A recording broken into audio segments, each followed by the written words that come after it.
Hello and welcome back to another Doctor Who review. Today I'm taking a look at another of Jamie Bate's Tardis kits, the 1/6 scale Tardis kits, as being modelled by the Tom Baker figure from Big Chief Studios. And this is a kit that I made last year. I've only just got round to doing a video of it. And the reason is because I keep tweaking these kits whenever I get them. I finish it and I think I'm very happy with that.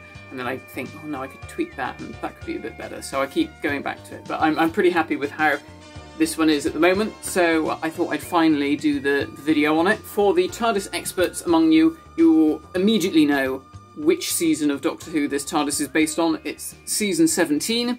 In fact, it's the last few stories from season 17. So this is when the black base comes into effect, which I think starts in the Nightmare of Eden, and then that lasts up until Shada. So that's the front and the sides. Another few telltale signs to say that it's from that season is, of course, the police beacon on the top, the broken window and the broken window frames. There's a lot of details like that and all the chalk. And I'll go into that in a second. Normally when I do these videos, I just take some pictures and explain what I did. But thankfully, I have an unmade kit right here in this box. So I can show you exactly what you get when you order one of these kits, which I've not done in the past. Because normally when I get these things, I get it and I'm just like, oh, it's a new kit. And I'm just too excited to start work on it.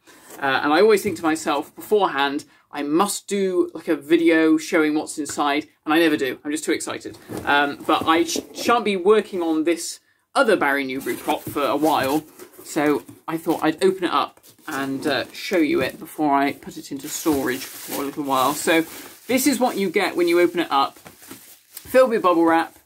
Here's the roof. It's assembled in as much as Jamie's taped it all together, so you can see exactly how it fits together. You just take the tape off, add the glue, and you're away. Here are your decals, so your police box signs and your door signs. The base is made up of several layers, so there's 4 pieces of laser cut MDF there. That is so you can decide basically how tall or how short you want it. For this one, I went shorter because I thought it better matched what was seen on screen, and obviously this prop is already quite squat anyway, so I thought that just added to that, particularly for putting it in scale with the Big Chief toy. That's where all the walls slot into. And then the more complicated parts are the walls themselves. So here's the front door. Again, everything is taped up together, so it basically just shows you this is how it should look. You just add the glue. So there, again, there's another wall without the doors this time, so, you know, as you can see, that one's got a split in it, and that one hasn't. And that, of course, includes all the sign boxes at the top. So obviously that isn't everything that you need to build this TARDIS to spec. There are a few other bits and pieces that you're going to need to get yourself. So you're going to need to get yourself some 3mm diameter wooden dowels, which are really easy to find on eBay. That's what you use to put in the corner posts here, for the sort of cylindrical shape on the sides. They work really well. Likewise, you're also going to need, obviously, your paint and your glue. I use Evo Stick impact glue.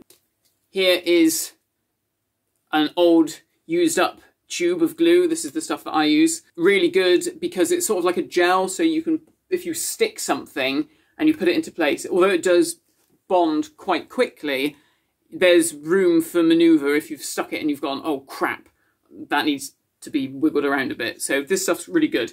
For the windows, I just go down to B&Q and I get the, because you can buy them separately, I get the lid off of the big plastic boxes, like storage crates, and I get one that's a smooth topped lid. They're usually about £2.50, and that can make up to, I don't know, 2 TARDIS's worth of windows. This one I did differently because this one doesn't have the glass all the way around, and I'll explain why later. And of course you're going to need hinges for the door. Again, I usually get those from B&Q, but more recently I've been using these, which are little tiny doll's house hinges. They're absolutely teeny tiny. And the reason why I've been using those rather than bigger hinges, because before I used to use quite thick, heavy duty, not massive door ones, but like for cupboards and things. And the reason why is because I'm actually in the process of building this. You might have spotted it in the background, which is a going to be a John Pertwee TARDIS in scale with the character options toys. So how do you get from all these bits of wood to this? Well, first of all, like I said, take all the tape off, super glue it together. I would use a tape measure and or a ruler or something to measure out exactly where things are positioned, because this is just a loose guide. It's not, you know, perfect where it is. So yeah, definitely take a tape measure, get a pen, work out exactly where you want things if you want it to be central and, you know, look neat and tidy. What I tend to do when it comes to the roof, which was something I learned after doing the first one, I never glue the roof on. Obviously you can do if you want to, but I never glue the roof on because I find that it makes it far easier to access the inside where should I wish to fit a light. As you can see on mine, I've drilled a hole already to fit an LED should I wish to do that. I've not done that yet. It also helps with the doors because some of the doors obviously have handles. This particular police box prop doesn't have handles, which makes it notoriously difficult to open and shut the doors. Opening it, fine, but when you've got the roof on, well, there's not really anything to grab hold of. And these window frames, they're very delicate, particularly on this one, and I'll show you why in a minute. So it makes it much easier if you can take the top off and close it like that. Obviously, when I make these boxes, I do hours of research like a sad loser, and I'm on different websites. I'm on TARDIS Builders, I'm on Tragical History Tour, and I'm looking at publicity pictures, screen grabs, all sorts, just every bit of information that I can to try and see, right, what goes where, because I like to capture all the tiny little details, because I'm just a sad loony like that. So for instance, on this one, there is a little notch taken out here, so that I etched in myself. Obviously things like the lock, that's something you're going to have to put together yourself. I always sculpt mine from Milliput, just because I find that's the easiest way for me to do it. I know some people get them 3D printed. Horrendously expensive, very expensive. It's something ridiculous, like £8, probably more than that, for a little lock. And nah, not for me. I'd rather just fiddle around for half an hour and make it look half decent. But that's just me. If you want to do the 3D printed way, be my guest. And then the other things, like on this one, for instance, that I've added are the broken window frame. So this is exactly how the windows look on the season 17 prop. But of course, if you want to do like an earlier version, like season 14, when it makes its debut and it's all spick and span and lovely, obviously you wouldn't have to do that anyway. So what made this particular kit quite a challenge for me was these things, the beveled edges. Now, when I bought this kit, which was, like I said, last year, the beveled edges weren't included. They are now. You get these lovely, I'm not sure what they're made of, card or very thin MDF, little templates that are all stitched together and they just click in. Really nice, really handy. When I had this kit, that wasn't an option, although the panels, the rectangles, were cut to accommodate having those beveled edges. And I'd seen people who had already had this kit and they made some lovely TARDISes from it, but they hadn't included the bevels because they weren't included in the kit, and I guess they didn't feel confident in trying to tackle that. Jamie and I had quite a back and forth about how could we do this, you know, what would be the best way. So initially I tried polyfiller. I thought I'd put polyfiller in there and smooth it over. Didn't work, not at this scale. It was just far too fiddly, so that was back to the drawing board.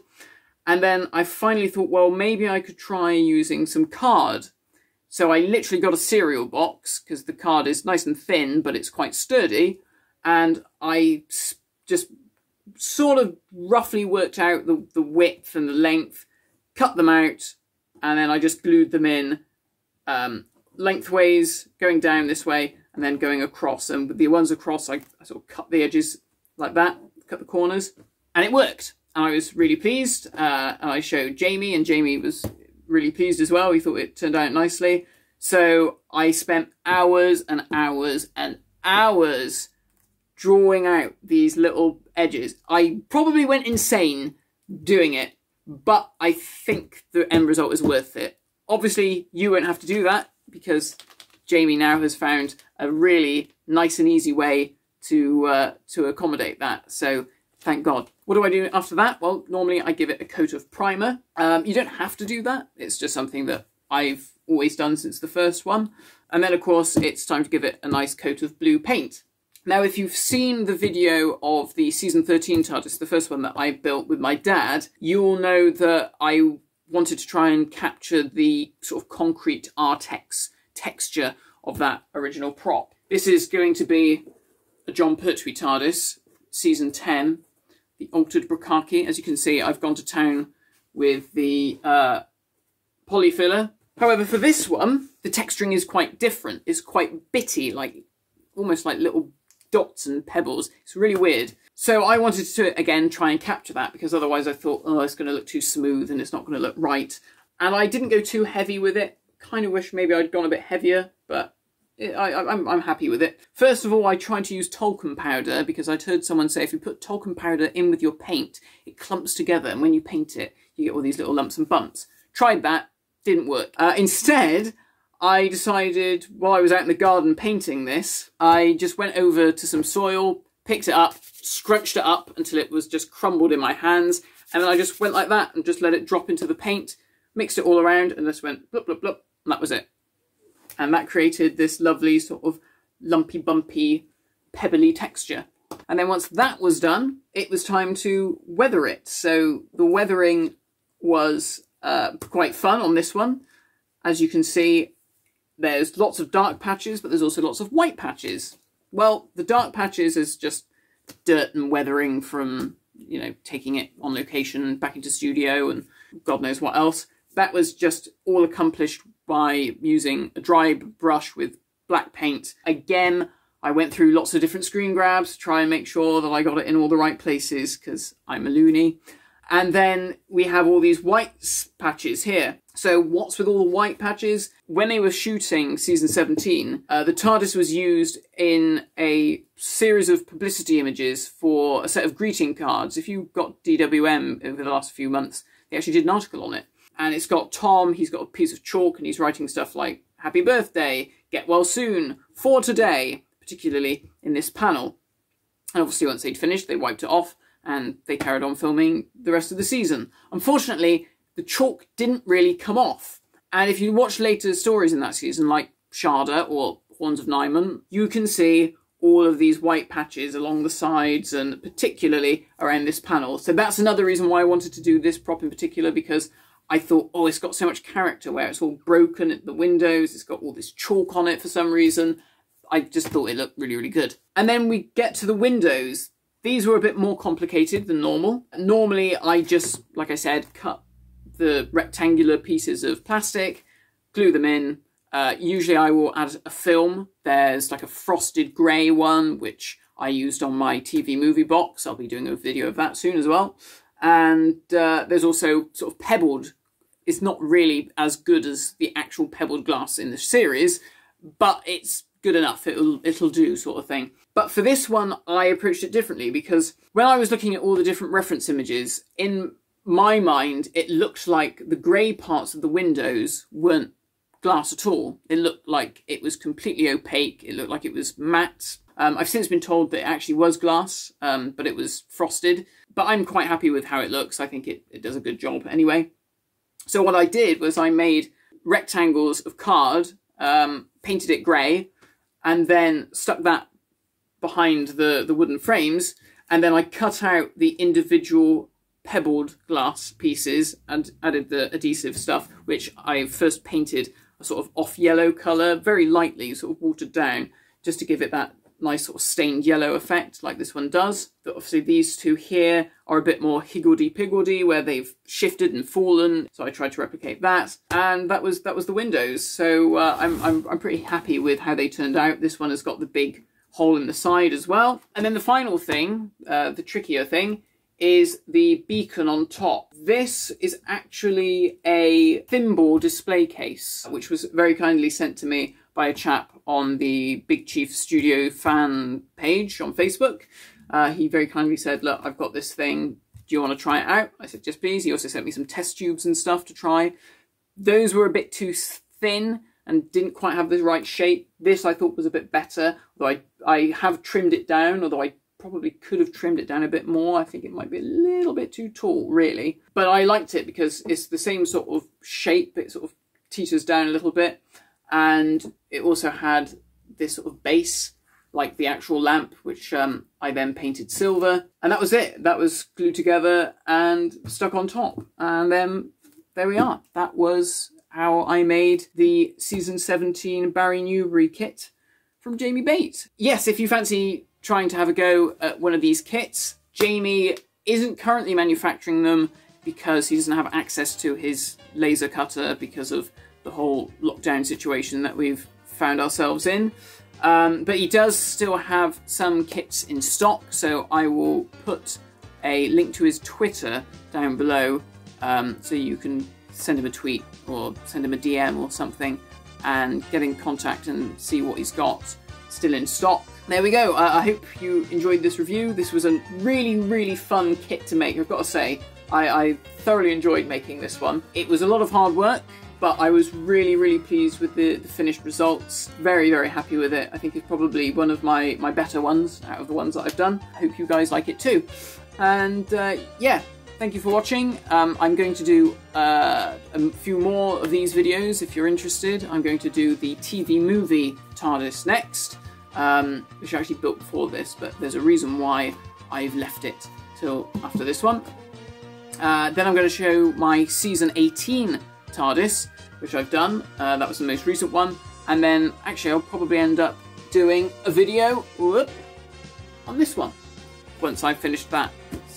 So thanks again for watching, and I hope to see you all again soon. Bye bye.